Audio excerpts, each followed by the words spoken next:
بەڵێ بەڕێزان سەبارەت بە سەردانەکەی مەسرور بارزانی سەرۆکی حکوومەتی هەرێمی کوردستان بۆ بەغدا و ئایندەی پەیوەندیەکانی نێوان هەولێر و بەغدا گفتوگۆ لەگەڵ بەڕێز هێمن باجەران شارەزای سیاسی و ئەندامی پێشووی کۆمیسیۆنی مافەکانی مرۆڤ گفتوگۆی لەگەڵ دەکەن کە بەڕێزیان هەر لە هەولێرەوە لەگەڵمانە. کاک هێمن سڵاوت لێبێت. بەغدا زیاتر لە 56 مادەی دەستوری دژی هەرێمی کوردستان پێشێل کردووە یاخود بەشێکی بە هەڵواسراوی ماونەتەوە دوای ئەم سەردانەی سەرۆکی حکوومەتی هەرێم بۆ بەغدا ئەم پابەندیە دەستوریانە وەکو خۆی جێبەجێ دەبن یان چی؟ بەڵێ زۆر سپاس بۆ ئەم میوانداریە. وەکو لە راپۆرتەکەی بەڕێستان دەرکەوت کەوا بەغدا زۆر لە مادەکانی دەستوری پێشێل کردووە، نەتەنیا مادەکانی دەستور ئەوە بە شێوەیەکی زەق دیارە بگرە لەناو ئەو یاسایانەیەش کە لە پەرلەمانی عێراق دەنگی لەسەر ئەدرێ و ئابێتە یاسا و جێبەجێ ئەکرێ. زۆر یاسا هەیە کە مافی هەرێمی کوردستانی پێشێل کردووە و بە پێشێلکارێکی زەقی یاسایی و مافەکانی مرۆڤش لە قەڵەم دەدرێ. سەردانی جەنابی سەرۆکی حکوومەتی هەرێمی کوردستان سەردانێکی زۆر گرنگە. حتمما ئەگەر عاملێکی دووەلی و ئەگەر زەختێکی دووەلی نەبوایە ئەم سەردانە نەئەبوو و ئەم پێشوازیش نەئەبوو، بەڵکو ئەمە فشارێکی نێودەوڵەتیە بۆ ئەوەی بەغدا حکوومەتی عێراق ملکەج بکات کەوا ئەم کۆبوونەوەیە بکات ئەگینا ئەم کۆبوونەوەیە چەندین کۆبوونەوەی پێشووتر کراوە و چەندین شاندی هەرێمی کوردستان ڕۆیشتوونەتە بەغدا بەڵام بە ئەنجامی نەبووە. واتەوەقعکرێەوە تەسەوری شەکرێکە ئەم سەردانەی جەنابی سەرۆکی حکوومەتی هەرێمی کوردستان زۆر لە کێشەکان چارەسەر بکە. بە تایبەتی لەم ماوەی ڕابردوو هەندێک کێشەی زۆر گرنگ بە شێوەیەکی چەقبەستوو مایەوە و حکوومەتی عێراقی لە ڕێگەی دادگای فدرالیەوە هەندێک بڕیاری بەناو یاسایی بەڵام لە باگراوندا بڕیاری سیاسی بوون دەری کردش بە هەرێمی کوردستان بە تایبەتی لەسەر کەیسی نەوت و کەیسەکانی تر و خاڵێکی زۆر گرنگ هەیە کە ئێستا با بڵێن ئەم چەند ڕۆژە ڕوویدا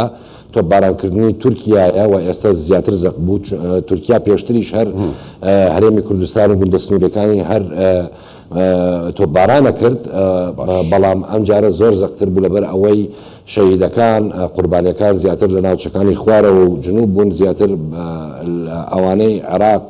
هێزە سیاسیەکان زیاتر ئەو مەسەلەیان زەق کردو. ئێستا داواکاری بۆتە داواکاریکی شارعی عێراقی و هەندێک هێزی سیاسیش متاجەریشی پێوە ئەکات.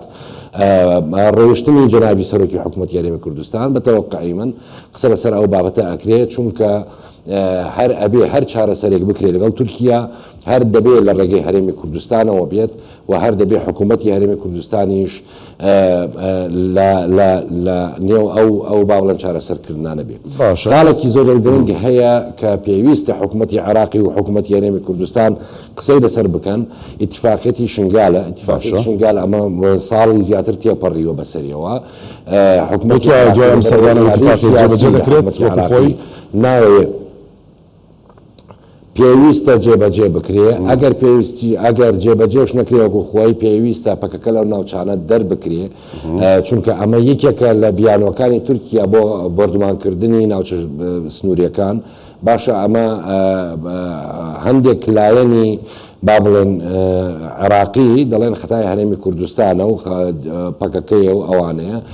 فەرمو پەکەکە لە شوێنی تریش هەیە، پەکەکە لە شنگال هەیە، لە بەعشیقایە، لە دەوروبەرەکان هەیە، لەژێر دەسەڵاتی ئەوان هەیە. زیاتر بەزەقی ئیش باشە. کاک هێمن لە ماوەکانی ڕابردوودا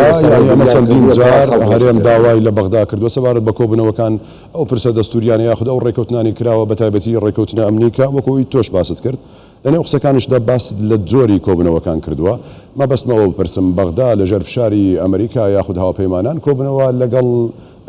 هەولێر دەکات یاخود بەفعلی مەبەستێتی کە کێشەکان چارەسەر بکات بەجددی ئەوە دەکات؟ حکوومەتی کازمی حکوومەتی کاربەڕێکەرە. حکوومەتی کاربەڕێکەر لە دەستورە یان لە با بڵێن لە محکەمەی ئیتیحادی شایمە بینیمان هەندێک بڕیاری لەسەر دەکردبوو سەلاحیەتی حکوومەتی کاربەڕێکەری با بڵێن هین کردبوو، تهدید کردبوو، لە چوارچێوەی دابوو. هەندێک پرس ناتوانێت حکوومەتی با بڵێن کاربەڕێکەر بیکە بەڵام فشاری نێودەوڵەتی ئەمە زۆر گرنگ بوو کە وای لێ کرد کە ئەم حکوومەتەی ئێستا با بڵێن بێت و پێشوازی لە جەنابی سەرۆکی حکوومەت یاریمی کوردستان بکات و بێدامنیشن جارێکی تر لەسەر مێزی گفتوگۆ ئەگینا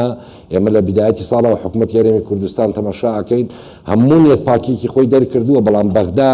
ڕۆژ بەدای ڕۆژ ئەو لە ماوەی حوت مانگا بڕیار لەسەر بڕیار قرار لەسەر قرار میزاجیاتی ئەم حکوومەتەی کازمی بە تایبەتی وەزیری دارایی وەزیری نەوت کە ئێستا کۆمەڵە کەیسی تریشیان هەیە دژی هەرێمی کوردستان لە مەحافلی دووەلی ئەیانەیە با بڵێن بەگڕی بکەن لە هەندێک دادگای نێودەوڵەتیش هەیە هەندێک کەیسیان کردو ئەوەی من ئاگدار بم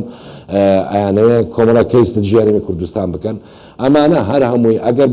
بەدەستی بەغدا بێ نەخێر ئەم قوارەی هەرێمی کوردستانش نەیەڵن بەڵام ئەمە هەرێمی کوردستانە و ئەمە سیاسەتی حەکیمانەی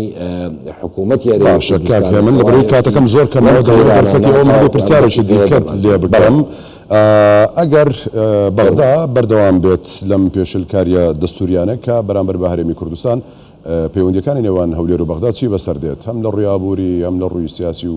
ڕووەکانی دیکەش زعیفکردنی پێگەی هەرێمی کوردستان زعیفکردنی عێراقە بە شێوەیەکی گشتی بەهێزکردنی هەرێمی کوردستان بەهێزکردنی عێراقە بەغدا بە هەرێمەوە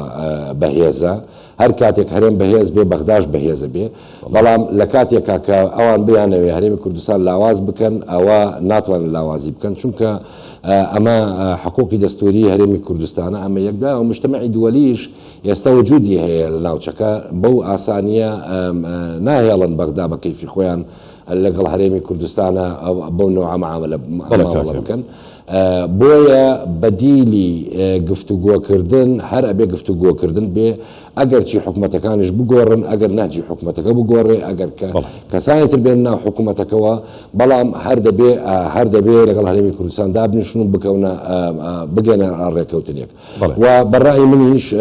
ڕەنگە لە پەراوێزی ئەم سەردانی جەنابی سەرۆکی حکوومەتی هەرێمی کوردستانیش قسە لەسەر تشکیلکردنی حکوومەتیش بکرێ و قسە لەسەر هەندێک لەگەڵ هەندێک هێزی سیاسیشە بکرێ لە پەراوێزی کۆبوونەوەکە هەرچەنە شاندەکە شاندێکی حکومیە شاندێکی حزبی نییە بەڵام دەشکرێ لە پەراوێزی ئەو کۆبوونەوەوانە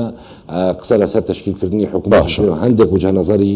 زیاتر لە یەکتری نزیکتریش هەبێت بە استقلالی ئەو کاتە بکەن کە جەنابی سەرۆکی حکوومەتی هەرێمی کوردستان لە بەغدایە بۆ قسەکردن لەسەر ئەو بابەتە چونکە ئەویش گەیشتۆتە چەقبەستنیەک لە شارعی عێراقی ڕەنگە ئەمە دەرفەتێک بێت جەنابی سەرۆکی حکوومەت لەوێ بێت بۆ ئفراجێکی شارعی عێراقی و هەندێک لێک نزیک بوونەوە بەڕێز هێمن باجەران شارەزای سیاسی و ئەندامی پێشووی کۆمیسیۆنی مافەکانی مرۆڤ لە هەولێرەوە لەگەڵمان سپاس بۆ تۆ مادومان کردیت کاکەمن زۆر سپاس.